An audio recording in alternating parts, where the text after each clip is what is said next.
Vous le savez, le secteur postal connaît un grand bouleversement sans précédent. Nous assistons aujourd'hui à une transformation profonde du trafic postal. Le segment de la poste aux lettres continue de baisser au moment où celui des colis porte la croissance. Pendant ce temps, le e-commerce connaît une croissance fulgurante. Dans les coins les plus reculés du pays, les hommes et les femmes font des achats en ligne. Certains opérateurs postaux capables de capter cette clientèle se heurtent souvent à des problèmes de transport et de livraison vers des endroits lointains que la capillarité de leur propre réseau ne permet pas de servir. Cette défaillance ne doit pas freiner le développement de leur véritable potentiel.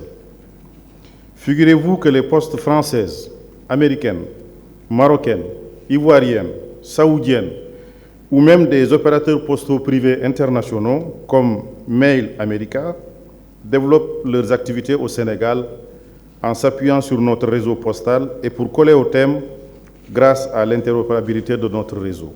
La Poste a su développer au fil des années une résilience qui fait que son offre de services a beaucoup évolué et s'adapte aux besoins de la clientèle. À titre d'illustration, la collecte du courrier peut se faire à domicile, à la demande du client ou à l'adresse indiquée par celui-ci. L'acheminement et la distribution sont suivis en temps réel grâce à la digitalisation du processus.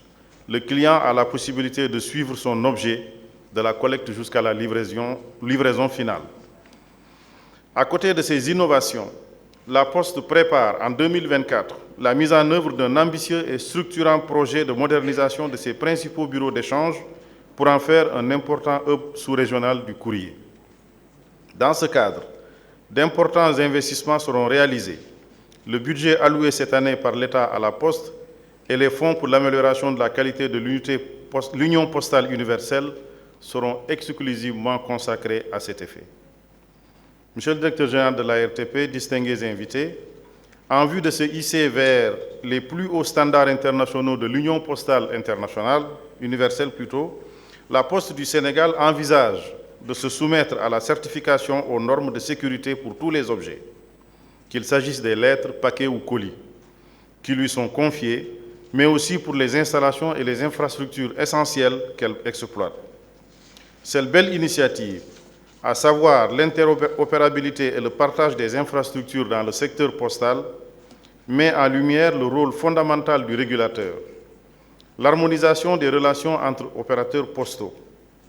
Nous osons espérer que la concurrence ne noie point dans une amère désillusion des bienfaits de la coopération, si nécessaire à la promotion du développement socio-économique du secteur. Je voudrais enfin exprimer notre enthousiasme à collaborer sincèrement et efficacement avec tous ces acteurs, sans distinction aucune, car je suis convaincu que cette ère de la coopération que nous inaugurons aujourd'hui est fondamentale pour la viabilité et la pérennité du secteur postal au Sénégal.